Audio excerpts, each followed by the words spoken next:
तारा भोज और राजा की बेटी की कहानी। आज हम आपके लिए कार्तिक मास की तारा भोज की कहानी लेकर आए हैं। एक समय की बात है, एक राजा था, उसकी एक बेटी थी। राजा हर साल कार्तिक माह का व्रत और स्नान आदि करता था।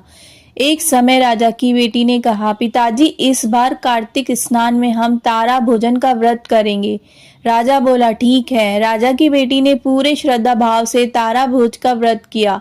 जब कार्तिक का महीना पूरा होने को आया तो उसने अपने पिता से कहा, पिताजी मैंने तारा भोजन किया है, इसलिए अब मैं 9 लाख चांदी के तारों का दान करूंगी।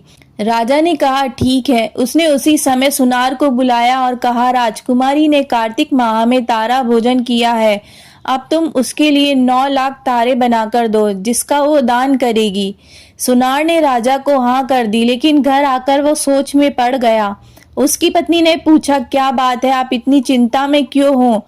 तब वह सुनार बोला, राजा ने मुझे 9 लाख तारे बनाने को कहा है, इतनी जल्दी मैं तारे बनाकर कैसे दूंगा, और मुझे तो तारे बनाने भी नहीं आते। सुनार की पत्नी ने कहा, इसमें सोचने की क्या बात है, गोल चांदी का पत्रा बनाकर उसमें से छोटे छोटे गोल टुकड़े काट देना, तारे बन जाएंगे और राजा को दे देना। सुनार ने ऐसा ही किया।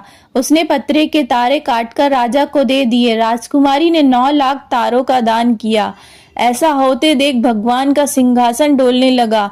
भगवान हरि ने अपने दूतों से कहा, जाओ और जाकर देखो कौन धर्मात्मा मेरे नाम पर टिका हुआ है। दूतों ने पृथ्वी पर आकर देखा तो राजकुमारी चांदी के तारे दान कर रही थी। यह देखकर वो ठाकुर जी को जाकर बोले, प्रभु राजा की लड़की नेम धर्म से तारा भोजन कर रही है।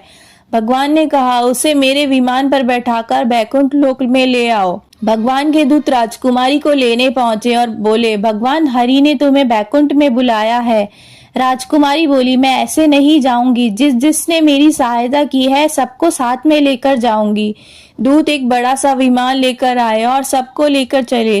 रास्ते में उस लड़की के मन में अभिमान हुआ कि मेरे तारा भोज करने से सबको बैकुंठ लोक की प्राप्ति हो रही है। ऐसा अभिमान देख दूतों ने उसे विमान से नीचे उतार दिया और कहा, तुम्हें तो अभिमान हो गया है, इसलिए अब तुम यहीं पर रहो।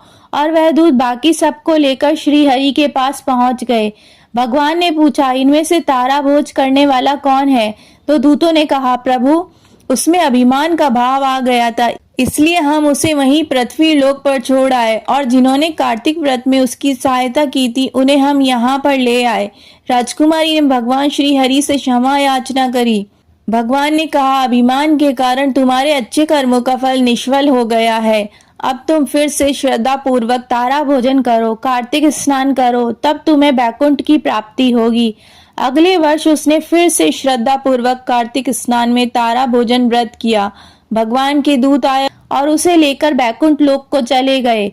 श्री हरि विष्णु भगवान जैसे राजा की लड़की के साथ पहले किया, वैसा किसी के साथ मत करना, और जैसे बाद में उस पर कृपा करी, वैसे ही इस कहानी को कहते, सुनते और उकारा भरते सब पर अपनी कृपा करना।